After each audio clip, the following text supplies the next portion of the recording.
For the repair of the Alfa Laval EPC50 boards, the following procedures were necessary: replacement of various electronic components and general cleanup of the units.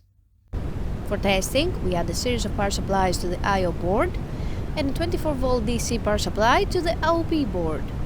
By adding the power supplies, the units react and we can see the message on the LCD screen of the OP board.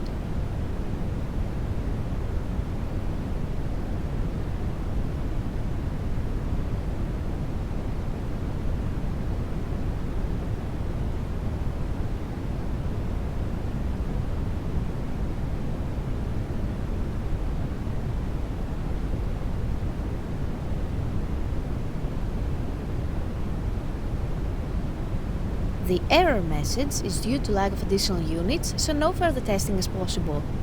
The same process is repeated for the second I/O board,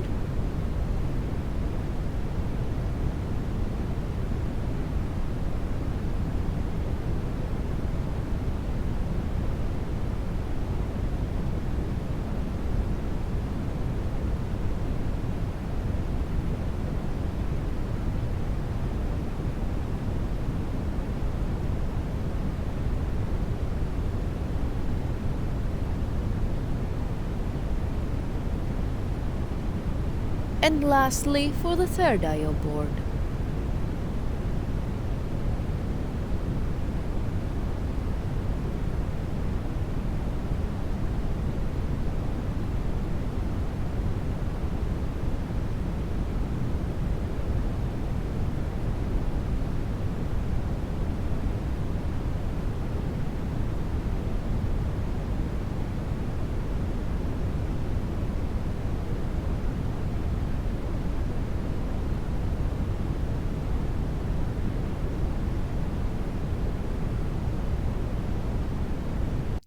It is now clear that all boards are operating successfully and are ready to be delivered to the customer.